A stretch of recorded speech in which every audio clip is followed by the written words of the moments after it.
Seja bem-vinda a mais uma aula do meu canal. Eu sou a professora Carol e hoje nós vamos estudar um pouquinho sobre o sistema decimal. Vimos anteriormente, na aula passada, que as quantidades que a gente consegue visualizar no dia a dia são representadas por algarismos numéricos, que são os números que nós conhecemos. Esses números, eles são uma representação abstrata da quantidade que nós estamos analisando. Então, nós podemos associar quantidades de contagem, que é aquelas determinadas pelos números naturais, como vimos na aula passada, a um determinado número. E aí, é bem intuitivo essa ideia. Então, o 1 é representado por aquele algarismo, o 2 é representado pelo aquele algarismo, e assim por diante. Agora, quando a gente tem representação de números maiores, já se torna inviável a gente ficar criando algarismos para cada uma das quantidades. Por isso, a gente utiliza um sistema que a gente chama de decimal, em que cada posição do meu algarismo, ele representa uma determinada quantidade. Decimal vem da palavra 10.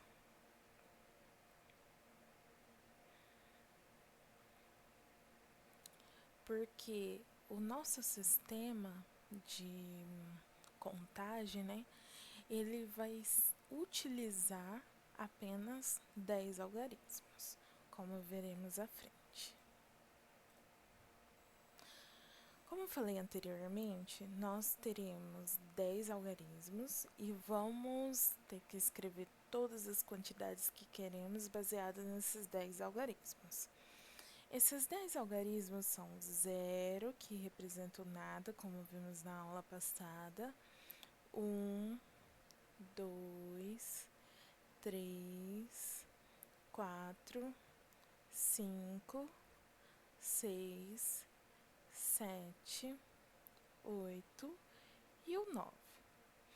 E aí você vai reclamar para mim, mas Carol, a partir do 9 não vem o 10? Sim, virá o 10. No entanto, a representação dele não é feita por um algarismo só. E é essa ideia que nós vamos construir, ok? Como que funciona o sistema decimal? Bem, a gente sempre vai começar a representação de um número aqui pela direita, tá? Essa casinha da direita, que eu marquei com asterisco aqui, ela é a casa chamada das unidades. Essa casa das unidades, ela representa os números iniciais, então as contagens que a gente tem de 0 até 9. Então, por exemplo, se eu tenho uma bolinha, aqui na casa das unidades eu tenho uma bolinha, ok? Isso é representado pelo número 1. Agora, se eu tenho mais quantidades, então tem 1, 2, 3, 4 bolinhas. 5.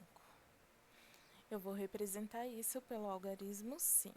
Isso a gente já viu na aula passada. Agora eu vou te fazer uma pergunta. Bem, nós temos 10 algarismos, vai até o 9. E se eu tiver 10 bolinhas aqui? Então, eu tenho 5, 6, 7, 8, 9, 10. Tenho 10 bolinhas, ok? Como que eu vou representar essa quantidade utilizando os algarismos? Bem, se eu utilizar o zero, tá errado. Por quê? O zero, ele representaria nada, né? Então, o ideal que a gente queria escrever é a quantidade 10 aqui. Só que o 10, bem, nós vimos que o nosso sistema se chama decimal. E por que ele chama esse decimal? É que cada vez que a gente completa 10 unidades, a gente muda um algarismo de posição. Então, na verdade, quando a gente tem 10, significa que eu tenho esses 10 se transforma em um algarismo só que em outra posição. Então, 10 é representado por 1, só que nessa segunda casinha, que é a casinha que a gente chama de dezenas. Dezenas. Dezenas vem de 10, certo? Ok. Então, cada vez que eu tiver 10, eu vou ignorar a existência desses 10 elementos e vou transformar tudo isso em um elemento só que em outra posição. Então, não vai existir mais esses 10 elementos aqui. Então, aqui não vai ter nada, que é o que a gente chama de zero, né? E tudo isso vai ser transformado por um elemento na posição anterior, sempre da direita para a esquerda. Então, tudo vai ser representado por uma quantidade aqui. E é essa representação que você deve ter na cabeça do número 10. Então, cada vez que a gente completa 10 unidades, né, a gente não representa por um algarismo só na posição em que a gente está. A gente transforma tudo isso em um novo algarismo que vai ir numa posição posterior. Então, aqui a mesma coisa. Se eu tenho uma bolinha nessa posição, tenho zero nessa posição. Agora, digamos que eu complete 10 bolinhas nessa segunda posição. Então, vamos lá. Se eu completo 10 bolinhas aqui, eu posso colocar 10. Tem algum algarismo que representa 10? Não, né? Se não tem nenhum algarismo que representa o 10, eu só poderia representar de 0 até 9. Então, esses algarismos vão deixar de existir, algarismos não, essa quantidade vai deixar de existir, e eu vou transformar em um elemento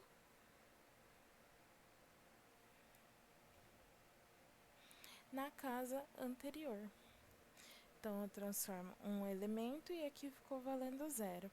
Essa é a casa que a gente nomeia de centenas. Centenas. Porque é a representação que a gente tem de 100. Sempre que a gente for representar um número, eu vou ter algarismos dispostos em posições. Então, a primeira posição é das unidades, a segunda posição é das dezenas, a terceira posição das centenas. E agora, desafio. Como que é o nome da quarta posição aqui? Esse é fácil. Se você já tem contato com os números, essa é a posição das unidades de milhar, ou seja, onde aparece 1000, né?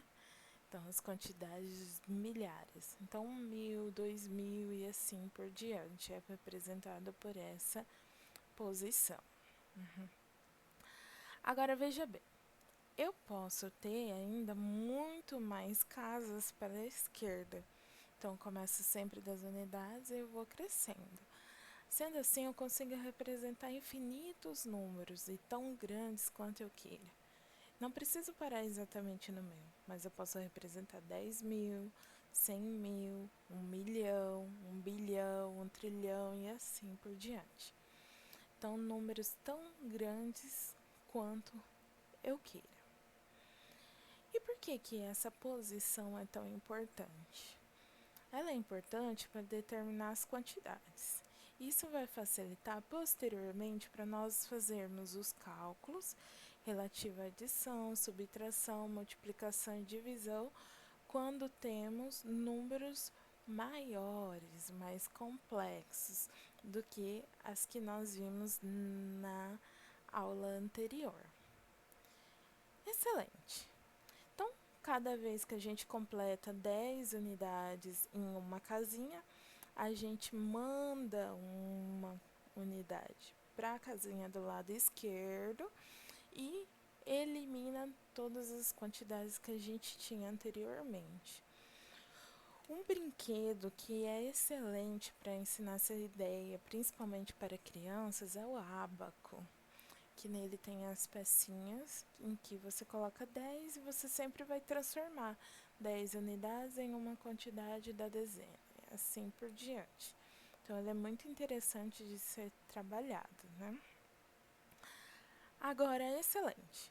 Eu já sei que cada 10 eu vou emprestar uma para o lado e isso vai me colocar o algarismo em uma nova posição e ele recebe um novo valor. Então, se o algarismo está na primeira casinha, ele só vale as unidades mesmo. Agora, se ele está na segunda casinha, ele vale 10 dezenas. Então, 10, 20, 30, 40, 50 e assim por diante. E se ele está na terceira casinha, representa centenas. Então, 100, 200, 300, 400 e assim por diante. Na quarta casinha, a unidade de milhar. Então, 1000, 2000, 3000 e assim por diante. Agora, em alguns casos, pode ser que eu queira fazer a operação inversa. Como assim, Carol, a operação inversa? A operação inversa seria, por exemplo, eu tenho o número 1235, por exemplo, ok? Eu sei que cada vez que eu completo 10 aqui na casinha das unidades, eu mando uma unidade para a casinha do lado, que é onde está aqui o 3. Isso significou que aqui na casinha das unidades eu tinha 35 na verdade. Os 30 eu mandei para a casinha para o lado, que virou 3. E o 5 ficou aqui na casinha das unidades, porque ele é menor do que 10. Então, a gente não precisou transformar. E assim por diante. Às vezes, esse 5 aqui, ele é muito pequeno para estar na casinha. Principalmente nas operações que a gente pode fazer de subtração, por exemplo. Então, ao invés da gente completar 10 aqui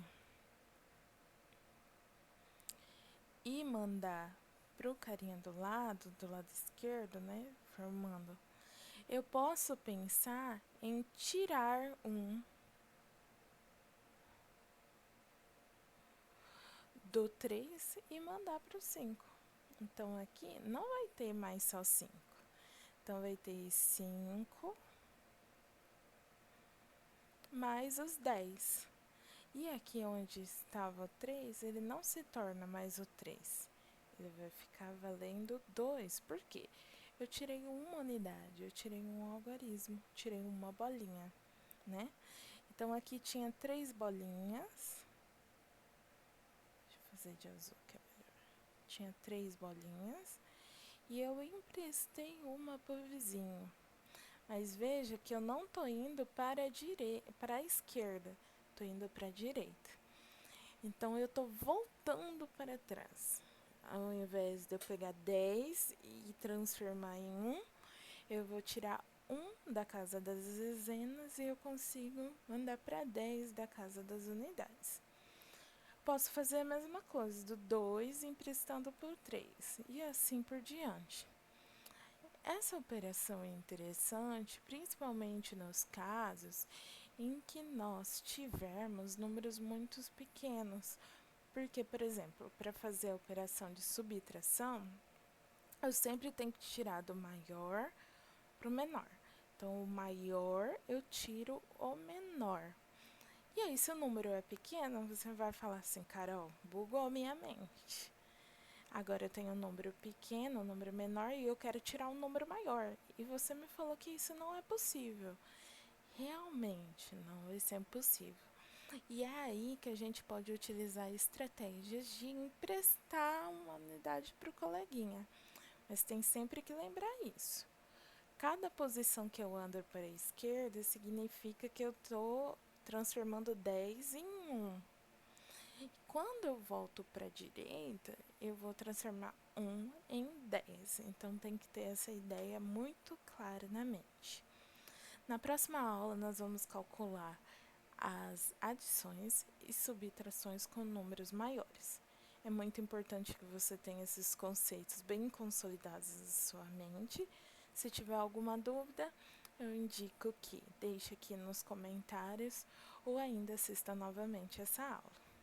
Muito obrigada pela atenção e bons estudos!